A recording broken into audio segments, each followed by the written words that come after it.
बिस्मिल्लाहिर्रहमानिर्रहीम। अस्सलाम वालेकुम व्यूअर्स, कैसे हैं आप? अल्लाह ताला आपको खुश रखे, आबाद रखे, आमीन। आज जी हम बना रहे हैं चिकन कीमा और करेले। बहुत मज़े के बनते हैं और बहुत आसान रेसिपी है, चंद मिनटों में बन जाती है। और करेले क्यों कड़वे रह जाते हैं, आपको आसान सी एक मैं टिप बताऊंगी जिससे करेले हल्के फ्राई करके भी आप बहुत ही अच्छे बना सकते हैं और बहुत मीठे बनेंगे। करेले कभी भी कड़वे नहीं बनते। चलिए मैं बनाना शुरू करती हूँ। रेसिपी पसंद आए लाइक कर दीजिएगा। कढ़ाई में आधा कप घी डाल देंगे। अब इसमें हम करेले डाल देंगे। आधा किलो करेले हैं और इनको बगैर छीले मैंने काट लिया था और काटने के बाद इनको मैंने फ्रीज़ कर दिया था एक रात के लिए। इससे क्या होता है कि जो करेले हैं वो जैसे ही बर्फ़ बनते हैं दोबारा जब ये अपनी असली हालत में आते हैं तो अंदर का इनका सारा कड़वा पानी भी साथ ही निकल जाता है। मैं हमेशा ऐसे करती हूँ, एक दिन पहले ही करेले काट के तो मैं फ्रीज़ कर लेती हूँ। अगर ऐसा नहीं करना तब भी कोई इशू नहीं है। आप जैसे हमारा शुरू से आ रहा है तरीका नमक लगा के, तो इनको छोड़ दें और उसके बाद धो के अच्छे से धोने के बाद आप उनको पका सकते हैं। वो भी आसान तरीका है, मगर इससे बहुत ही अच्छे करेले बनते हैं। कभी आप फ्रीज़ करके देखें, जब भी सब्ज़ी आए आप फ़ौरन से इनको फ्रीज़ कर लें, जब दिल करे पका लें। करेले हमारे अच्छे से फ्राई हो गए। हमने ज़्यादा इनको कलर चेंज नहीं करना, 6 से 7 मिनट लगते हैं। और करेले ऐसे जैसे इनका अच्छा सा कलर होना चाहिए और बिल्कुल भी कड़वे नहीं बनते। ऐसे ही मैं आपको बताऊंगी। चलिए अब इनको मैं निकाल लेती हूँ। अब इसी घी में थोड़ा सा मैं और घी डाल दूँगी। अदरक और लहसुन डाल देंगे 1 चम्मच। और अब चिकन का कीमा है ये मैं डाल दूँगी। ये छोटे पीसेस में हाथ से ही मैंने बना लिया था घर पे ही। अगर आप चाहें तो मशीन से भी निकलवा सकते हैं, मगर इसका बहुत ही अच्छा टेस्ट आता है। बहुत बारीक जो कीमा होता है वो, आप बड़े का कीमा भी अगर डाल रहे हैं तो भी आप जो मोटा कीमा होता है वो इस्तेमाल करें। कीमा हमने अच्छे से भून लिया 3 से 4 मिनट, जब तक इसका कलर चेंज ना हो जाए। अब इसमें डाल देंगे टमाटर।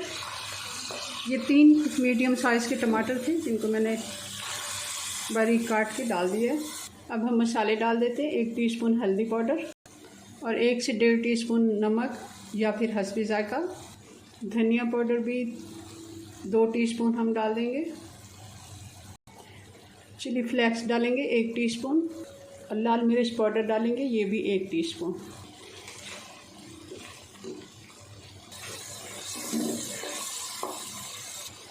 आधा कप दही का डाल देंगे और साथ ही थोड़ा सा पानी भी डाल देंगे। मिक्स करने के बाद हम इसको ढक्कन लगा के हल्की आंच पर 6 से 7 मिनट के लिए छोड़ देते हैं। 7 से 8 मिनट हो गए हल्की आंच पे इसको हमने छोड़ा था। दही का पानी भी खुश्क हो गया और चिकन का कीमा आराम से 10 मिनट में ही गल जाता है। अच्छे से इसकी भुनाई कर देते हैं। थोड़ा सा पानी डाल देते हैं। भूनते हुए अगर थोड़ा हम पानी डालते जाते हैं तो मसाला भी अच्छे से भुन जाता है और गोश्त चिकन जो भी हम पका रहे हैं वो भी बहुत ही अच्छा गल जाता है। बिल्कुल खुश्क अगर हम भूनेंगे तो मसाला भी जलता रहता है और चिकन का फ्लेवर भी अच्छा नहीं आता।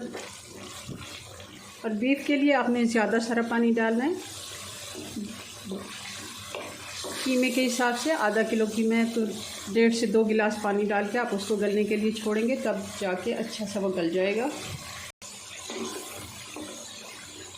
अब इसमें हम प्याज डालेंगे। प्याज भी तकरीबन आधा किलो आप डाल सकते हैं, थोड़ी सी कम हो सकती है क्योंकि अंदाजे से मुझे लगता है कि ये आधा किलो होगी बराबर की। और जो हमने करेले फ्राई करके रखे थे वो भी साथ ही डाल देते हैं। अच्छे से इनको एक दफ़ा मिक्स कर लेते हैं और 2 मिनट के लिए भून लेते हैं।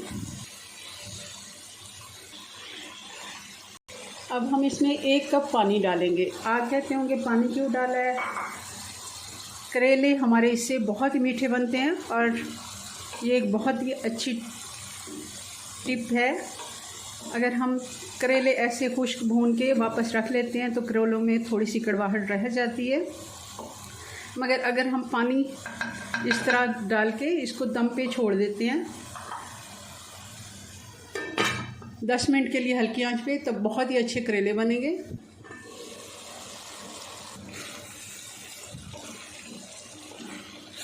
अब इसका जो थोड़ा बहुत पानी है वो हम एक दफ़ा खुश्क कर लेंगे, अच्छे से इसको भून लेते हैं। इस तरह प्याज भी अच्छे से गल जाता है और करेले नरम भी हो जाते हैं और करेले मीठे भी होते हैं। ज़रूर आपने ये टिप ट्राई करनी है। हरी मिर्चें डाल देंगे बारीक कटी हुई। हरा पुदीना है तो ज़रूर आपने इस जगह पे थोड़ा सा पुदीना डालना है, बहुत ही अच्छा टेस्ट आता है। मेरे पास सूखा पुदीना है, मैं थोड़ा सा इसमें डाल देती हूँ। ये पुदीने की पत्तियाँ हैं जिनको मैं खुश्क कर लेती हूँ। और जब हरा पुदीना नहीं होता आप इस दही में डाल के रायता भी बना सकते हैं और जब आपको ज़रूरत हो आप इस्तेमाल भी कर सकते हैं। चलें जी, ये हमारा कीमे करेले का सालन बन के तैयार हो गया। डिश आउट करते हैं जी। तो ये हमारे कीमा करेले बन के तैयार हैं, बहुत मज़े के बनते हैं। ज़रूर आपने इसे ट्राई करना है। मेरी रेसिपी को सेम फॉलो करेंगे तो ही बहुत मज़े के करेले बना पाएंगे। चलें जी, अपनी दुआ में याद रखें। मिलते हैं नेक्स्ट वीडियो में नई रेसिपी के साथ। तब तक के लिए अल्लाह हाफिज़।